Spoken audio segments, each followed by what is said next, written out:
Salut à tous, je suis ravi de vous retrouver aujourd'hui pour une nouvelle vidéo. Je viens aujourd'hui à nouveau vous parler de nos amis, les animaux, de la place qu'ils prennent dans nos vies et surtout de leur départ, de la souffrance, du manque, de l'absence que vont engendrer en nous leur départ. Le deuil d'un animal, tout comme le deuil d'un humain, est extrêmement personnel. Personne ne peut vous comprendre. Beaucoup de gens vont essayer de vous conseiller, vont essayer de vous consoler en fonction d'eux. Mais forcément, comme vous seul avez le rapport avec cet animal, là, cette intimité que vous avez pu tisser au fil des années, fait que personne, tout le monde peut vous donner des conseils, mais personne ne peut comprendre ce qui se passe à l'intérieur de vous. Un deuil est toujours très délicat, très intime. Ça se fait avec le temps, ça s'accueille, on passe par plusieurs phases.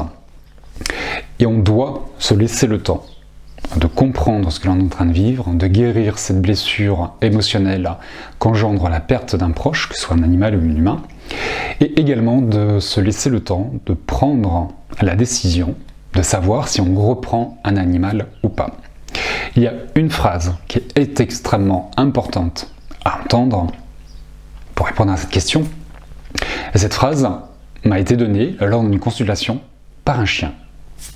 Mais je ne vous la donne pas tout de suite, je vais vous faire travailler la patience.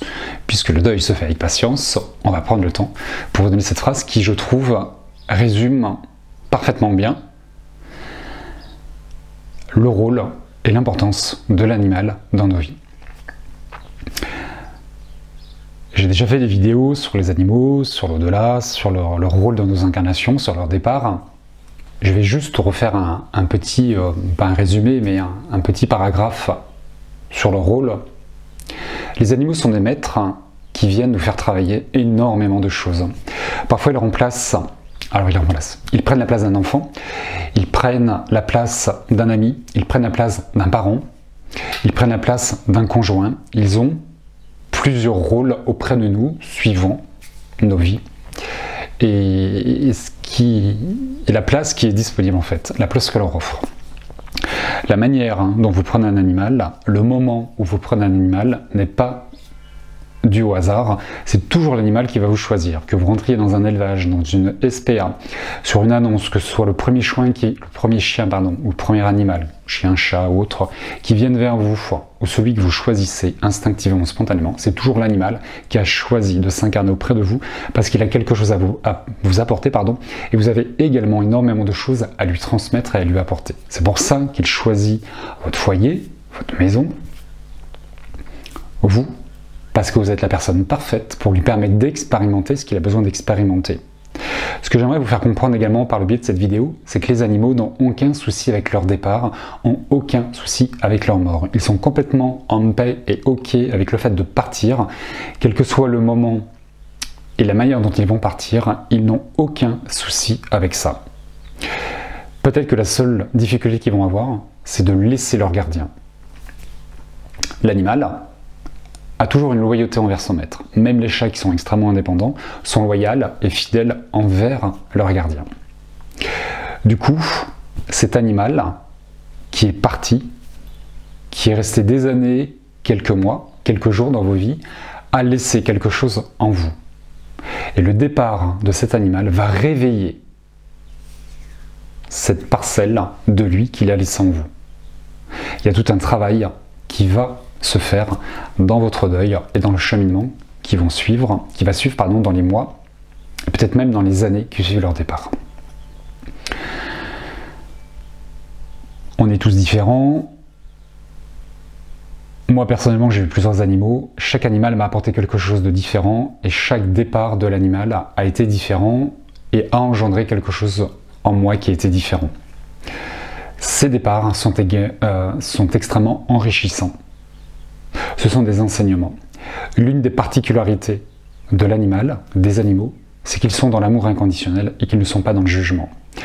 En règle générale, lorsqu'on perd l'animal, on retient qu'une chose, c'est tout ce qu'on ne peut plus faire avec lui. Et très souvent, le sentiment de culpabilité va apparaître. Ça ne sert à rien de vous culpabiliser. L'animal n'est pas dans le jugeant. Il ne vous reproche rien. Il n'y a pas de manque chez lui. Il n'y a pas de regret, il n'y a pas de remords. Les animaux sont dénués d'ego et ne jugent pas. Ce jugement-là n'appartient qu'à l'ego et appartient à la nature humaine. Du coup, déculpabilisez-vous dans ce que vous avez fait, dans ce que vous n'avez pas fait, dans ce qui pourrait apparaître chez vous comme des manques, des lacunes, ça n'a pas de raison d'être. L'animal ne reproche absolument rien. L'animal est OK avec son départ. C'est nous qui allons se plonger dans la culpabilité, dans les remords, dans les regrets.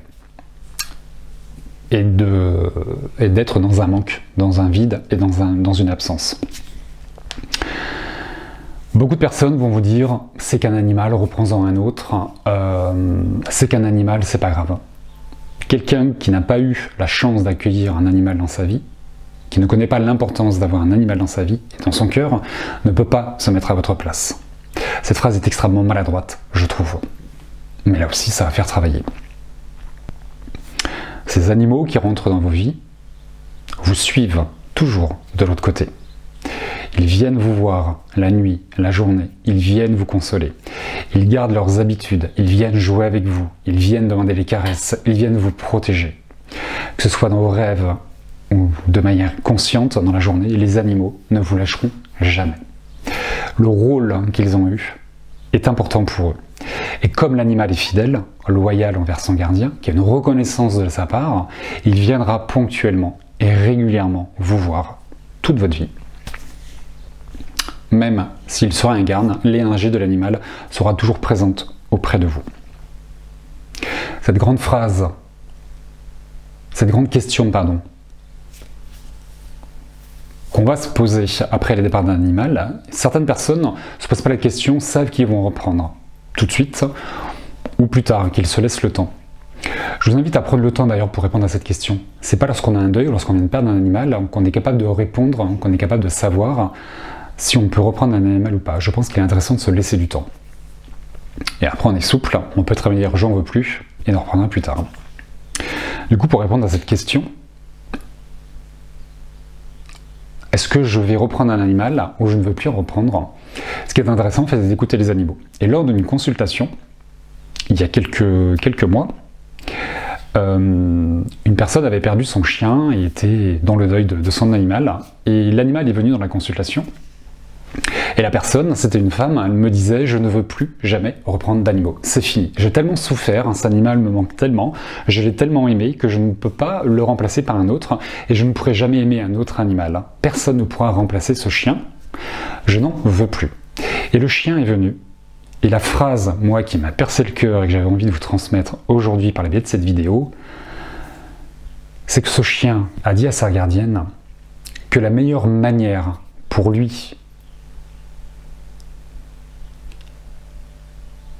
d'être reconnu par elle, par sa maîtresse, par sa gardienne, c'était qu'elle reprenne un animal, que la relation était extrêmement forte, extrêmement puissante entre eux, cette relation d'amour qui l'a tellement nourrie, cette femme, pendant des années, ne pouvait pas s'arrêter avec ce chien.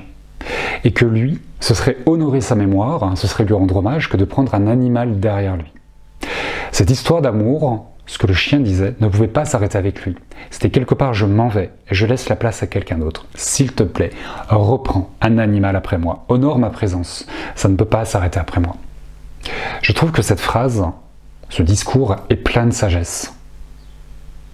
Laissez-vous du temps pour savoir si vous souhaitez reprendre un animal ou pas. Vous avez le droit de reprendre la même race. Vous pouvez prendre un chat, vous pouvez prendre un lapin, vous pouvez prendre un chien, suivant l'animal que vous avez perdu, un cheval, une chèvre, peu importe. Laissez-vous du temps. Mais effectivement, c'est dommage. Ces animaux prennent tellement place dans nos cœurs, dans nos vies. La relation d'amour est tellement forte et puissante. Pourquoi ne pas s'autoriser à la vivre avec un autre animal et honorer cet animal? Tu m'as fait tellement ressentir de choses grâce à toi, lorsque tu étais présent dans mon cœur et dans ma vie, que j'ai juste envie, c'est de le partager avec quelqu'un d'autre. Ce que tu m'as offert, ce que tu laisses en moi, là, dans ton départ, je vais l'offrir à un petit chiot, à un petit chaton, à un autre animal, une forme de transmission. Ce que j'ai réussi à créer avec l'animal qui vient de partir, j'ai juste à le reproduire avec un autre pour l'offrir à l'autre animal, et l'autre animal va forcément vous offrir également quelque chose de différent. Les relations seront toujours différentes, quel que soit l'animal, la race, le choix que vous fassiez, les relations seront toutes différentes et enrichissantes. Mais pourquoi, dans votre tristesse, dans votre deuil, dans ce manque, dans cette absence qu'on vit tous, et c'est ok ça, pourquoi se dire je ne reprends plus? Pourquoi se priver de cette joie? La tristesse d'avoir perdu un animal ne peut pas vous faire oublier le bonheur que vous avez eu de l'accueillir dans vos vies. Et c'est le discours de ce chien qui dit à sa gardienne, mais ça ne peut pas s'arrêter après moi. C'est honorer ma mémoire. C'est me voir grandir. C'est quelque part, j'ai réussi ma mission. Parce qu'après mon départ, tu vas pouvoir adopter un animal. Peut-être un animal maltraité, peut-être un animal qui est dans la rue. Ou un animal d'un élevage, peu importe. Ça peut être le chien du voisin qu'on vous donne. Peu importe. Donne de l'amour à quelqu'un d'autre. À un autre animal, à l'un de mes congénères. J'ai trouvé ça extraordinaire. Et je crois, pour moi, que c'est la plus belle raison de reprendre un animal. C'est peut-être même la seule raison. Enfin non, pas la seule. Il peut y avoir des centaines de raisons pour reprendre un animal. Donc prenez le temps de savoir ce que vous avez envie de faire. J'ai eu cette phrase moi aussi. Mon berger allemand, j'ai déjà fait des vidéos pour mes deux précédents chiens que j'ai décédés, que j'ai perdus. Et le dernier, c'était mon berger allemand, et lorsqu'il est parti, je dis je n'en veux plus, c'est fini, je n'aurai plus jamais de chien. Pour moi, c'était fini. J'avais une chatte à l'époque, une minette, et je m'étais dit voilà, j'aurai ma minette et ça s'arrêtera là. Quand on aime les animaux, ça nous rattrape forcément. Hein. On peut se dire j'en veux plus, au bout d'un moment ça nous titille, et ça revient, et jusqu'au jour où on a un coup de cœur par un animal, et aujourd'hui je me retrouve avec 2 chiens, 2 chats et 3 poules. Voilà. Pourtant je voulais plus d'animaux, c'était fini. Et c'était il y a 2 ans. Comme quoi, il faut savoir être souple dans ses comportements, dans ce qu'on ne veut plus ou dans ce qu'on aimerait. Écoutez les animaux, laissez-les rentrer dans vos vies, dans vos cœurs. C'est toujours une contrainte, une responsabilité d'accueillir un animal. On ne prend pas un animal sur un coup de tête. Mais si vous avez déjà eu des animaux, vous connaissez cette responsabilité. C'est un choix de faire rentrer quelqu'un dans vos cœurs et dans vos vies. Pourquoi vous passez de la présence d'un animal, de tout l'amour qu'ils vont vous apporter, de tout le bien que vous allez pouvoir leur offrir. Là aussi, quelque part, j'ai envie de dire, ne soyons pas égoïstes. Oublions notre tristesse, faisons notre deuil, oublions le manque et l'absence que l'animal laisse. On peut le combler par un autre animal, mais c'est surtout en fait, je vais offrir à un autre animal mon foyer, mon cœur, et je vais faire tout ce que je peux pour lui offrir une belle vie. Parce que c'est ce qu'on fait. Et je peux vous assurer que je n'ai jamais entendu un animal défunt, qui était de l'autre côté, ou sur terre, faire des reproches à son gardien. Aucun jugement. L'animal n'a pas d'ego, ne juge pas. L'amour inconditionnel, la fidélité, la loyauté, la reconnaissance. Ils sont toujours empreints de gratitude envers leur gardien, envers tout ce que vous leur avez apporté.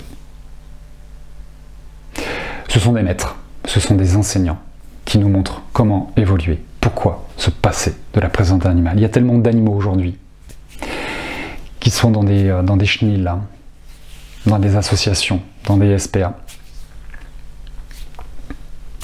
Tendons la main, ouvrons nos cœurs, ouvrons nos maisons à ces animaux qui en ont besoin. Faites ce cadeau à un animal de rentrer dans votre vie. Choyez-le. Couvrez-les d'amour comme ils le font pour nous. Voilà ce que je souhaitais vous partager dans cette vidéo. Si vous rêvez de vos animaux, soyez assurés qu'ils viennent vous voir dans vos rêves. Voilà, je vous invite à prendre le temps pour vous décider. Je vous invite à prendre le temps pour faire votre deuil, d'être beaucoup dans la bienveillance, ne vous jugez pas, laissez-vous du temps et laissez-vous guider par la vie. Et si un jour un animal rentre dans votre jardin, dans votre maison, ça montrera bien que vous êtes prêt à reprendre un autre animal. Voilà. J'espère que cette vidéo vous réconfortera dans votre deuil, passé ou présent, et dans cette grande question qu'on se pose tous, est-ce que je reprends un animal ou pas? Ou lorsqu'on est catégorique en disant, bah moi j'en veux plus. Voilà, peut-être que ça vous fera une réflexion et que dans quelques temps, vous serez prêt à en reprendre un autre. Voilà. Je vous embrasse bien fort, je vous dis à très bientôt pour une prochaine vidéo. Et d'ici là, prenez soin de vous.